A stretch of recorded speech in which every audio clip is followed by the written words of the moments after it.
पाकिस्तान की वजह से हमने 7 मई 2025 को अपनी first nationwide civil defence mock drill करी है आफ्टर 1971।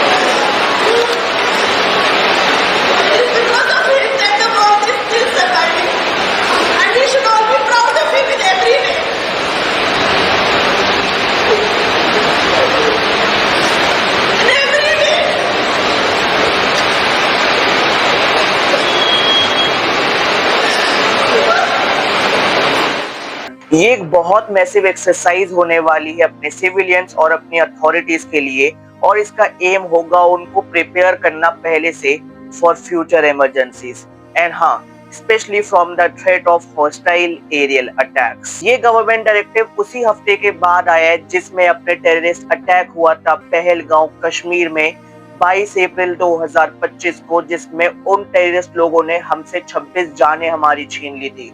और इसके बाद पाकिस्तान के साथ हमारे रिलेशन ऑलरेडी खराब हो चुके हैं, और इसके बाद सेंटर ने सारी स्टेट्स को, सारी यूनियन टेरिटरीज को साथ में बुलाया कुछ बड़ा सेटअप करने के लिए। What is a mock drill? Mock drill एक वो इमरजेंसी एक्सरसाइज है जो सारे लोगों को और सारे ऑर्गेनाइजेशंस को हेल्प करती है पहले से प्रिपेयर रहने के लिए, चाहे फिर कोई न्यू डिजास्टर आए या फिर कोई अटैक आए, जिससे हम पहले से कंट्रोल रहे और एक सेफ एनवायरनमेंट में रहे। सोचो तुम्हारे ऊपर एकदम से आसमानी हमला हो जाए या फिर तुम्हारे सामने कोई एक बॉम्ब फेंक दे या कोई बॉम्ब का थ्रेट एकदम से आ जाए, तुम क्या करोगे? तुम कैसे रिएक्ट करोगे और तुम्हें उस सिचुएशन में क्या करना चाहिए? इन्हीं सारी चीजों के लिए होती है मॉक ड्रिल। और मॉक ड्रिल में जो गवर्नमेंट होती है वो बिल्कुल एग्जैक्ट वैसी सिचुएशन तैयार कर देती है, बिल्डिंग इवैक्यूएशन हो गया, चाहे फिर उसके बाद जितनी भी चीजें हो गई, ताकि तुम उन सिचुएशंस के लिए प्रिपेयर और कंट्रोल रहो। What happened in mock drill of 7th May? अब बात करते हैं उन एक्शंस की जो यूनियन होम मिनिस्ट्री ने लेने का सोचा है कि किस तरीके से हम लोगों को मॉक ड्रिल या फिर फ्यूचर में आने वाले किसी भी टेरर अटैक के लिए पहले से हम उनको सचेत कर सके। इसमें उन्होंने पहला सोचा है एयर सायरन।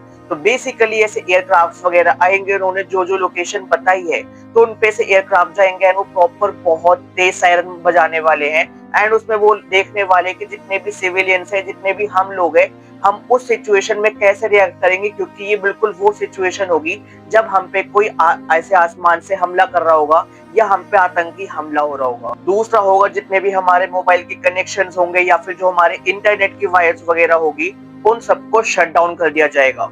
और अगर हमें किसी से कांटेक्ट करना होगा तो वो सिर्फ एक सोर्स होगा, रेडियो, क्योंकि उसको जितने भी हमारे दुश्मन होंगे, टेररिस्ट होंगे, उनको वो ना ही हैक कर सकते हैं, ना ही वो उनसे हमारा पता लगा सकते हैं। और इससे दूसरी चीज हम ये भी पता लगाएंगे कि जो आर्मी वाले हैं और जो हमें उनके बीच में अगर हम रेडियो से कनेक्ट करते हैं या कांटेक्ट करते हैं तो वो कांटेक्ट कितना अच्छा, कितने अच्छे से पूरा वो हो सकता है, और लोगों को रेडियो यूज करना भी आता है या नहीं आता। इसके बाद आते हैं control rooms and shadow rooms. Control room and shadow rooms वो रूम होते हैं बेसिकली कहीं पे भी कुछ अटैक हो जाए या तुम कहीं पे फंसे हुए हो एंड तुम्हें लग रहा है तुम्हारी जान वहां पे भी सेफ नहीं है, तो तुम्हारे आसपास कहाँ कंट्रोल रूम है, कहाँ शैडो रूम है। कंट्रोल रूम वो होते हैं जहाँ पे पहले से आर्मी होती है, तुम बिल्कुल सेफ हो, और शैडो रूम वो होते हैं जो कंट्रोल रूम की तरह ही होते हैं, बट वो बहुत ज्यादा छुपे हुए होते हैं, वो बहुत ज्यादा हिडन होते हैं। उनका पता कैसे लगाना है, सामने वाले इंसान दोस्त है या दुश्मन है, क्या हम वहां जा सकते हैं या नहीं, इन सब चीजों के लिए होती है मॉक ड्रिल। इसके बाद आता है ब्लैकआउट ड्रिल्स। इसका मतलब ये होता है जैसे कोई सायरन या फिर कोई ऐसे इंडिकेशन हमारे पास आएगी या हमें किसी भी एयरक्राफ्ट की अगर आवाज आती है, हमें अपने घर की हर एक लाइट को सब बंद करना होगा। फोन या इंटरनेट की कोई कनेक्शन नहीं है तो वहां से भी कोई हमारा पता नहीं लगा सकता।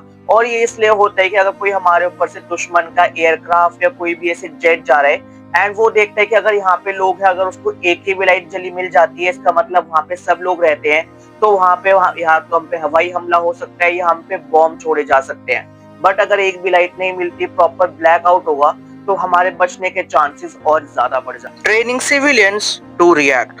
टीचर से लेकर स्टूडेंट तक, होम गार्ड से लेकर सिविल डिफेंस वॉलंटियर तक, इसमें सबको सिखाया जा सकता है कि तुम कैसे एक आम आदमी से तुम वो इंसान बन सकते हो जिससे तुम खुद की भी जान बचा सकते हो, अपने आस पड़ोस की भी, और इस देश को भी बचा सकते हो। इसमें सिविलियंस को सिखाया जाता है कि अटैक के वक्त तुम कौन कौन सी जगह पे शेल्टर ले सकते हो, अगर तुम्हारे कुछ हो जाए या किसी और की कुछ चोट वगैरह लग जाए अटैक के दौरान में, तो तुम्हें बेसिक फर्स्ट एड आनी चाहिए। अगर कहीं पे बहुत ज्यादा आग लग गई है, तुम वहां पे फंस चुके हो, तो जितने भी ऐसे फायर एक्सटिंग्विशर होते हैं या ऐसी कौन कौन सी चीजें हैं जिससे तुम उस आग को बुझा सकते हो, या कहीं पे अगर अटैक हो चुका है या फिर कहीं पे कोई अटैक करने आ रहा है, एंट्री और एग्जिट ऑलरेडी सील्स है, तो तुम कैसे कोई एक तीसरा रास्ता बना सकते हो अपनी और अपने साथ वाले या फिर बाकियों की जान बचाने के लिए। Scope and scale of the drill. देखो, ये एक नेशन वाइड ऑपरेशन होने वाला है जिसके अंदर 244 यानी 244 सिविल डिफेंस डिस्ट्रिक्ट को कवर किया जाएगा। अगर मैं बात करूं इसके अंदर क्या क्या आने वाले हैं, तो इसके अंदर आएंगे civil defence volunteers, home guards, national cadet corps यानी एनसीसी, नेशनल सर्विस स्कीम यानी एनएसएस, फिर उसके बाद आएंगे नेहरू युवा केंद्र संगठन यानी एनवाईकेएस, और इसके अंदर आएंगे स्टूडेंट एंड लोकल रेसिडेंट्स। फिरोजापुर और पंजाब में ऑलरेडी ऐसी ब्लैकआउट ड्रिल्स पहले हो चुकी है, बट अब पूरी नेशन वाइड होने वाली है, जिसके अंदर अपने बॉर्डर्स और स्ट्रेटेजिक एरिया जहाँ पे थोड़े खतरे के या फिर लोगों को अवेयर करने की ज्यादा जरूरत है, अब ये वहाँ पे प्लान किया जा रहा है। Why now? ये अपनी पहली ड्रिल होने वाली है 1971 के बाद इंडिया और पाकिस्तान की बढ़ती टेंशन की वजह से। इससे पहले भी हमारे देश में छोटी मोटी ड्रिल वगैरह काफी बार हुई है, बट वो सिर्फ अपने सिविलियंस में अवेयरनेस देने के लिए, उनको प्रिपेयर करने के लिए।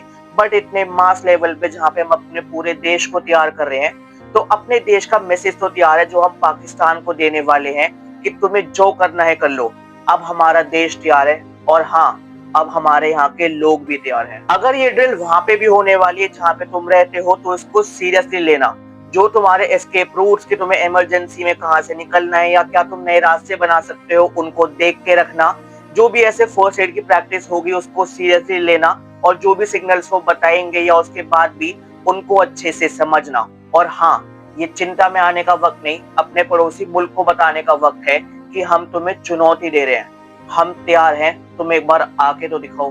तो देखो मेरे भारतवासियों, ये थी अपने मॉक ड्रिल के ऊपर एक छोटी सी न्यूज कि क्या क्या चीजें हुई, कैसे कैसे फ्यूचर में चीजें हो सकती है, उसके लिए हमें क्या क्या करना है, ये मॉक ड्रिल क्यों हुई, आगे हमें कैसे कैसे तैयार रहना है। तो मैं तो बस ये कहूंगा कि इंडिया पाकिस्तान या फ्यूचर में जो जो चीजें होगी उसके लिए इस चैनल को लाइक करो, इस वीडियो पे कमेंट करो, और अगर तुम भी अपने पाकिस्तान को चुनौती देना चाहते हो, इस वीडियो को शेयर करो और सबको बता दो हम इंडियंस किसी से भी डरने वाले नहीं हैं।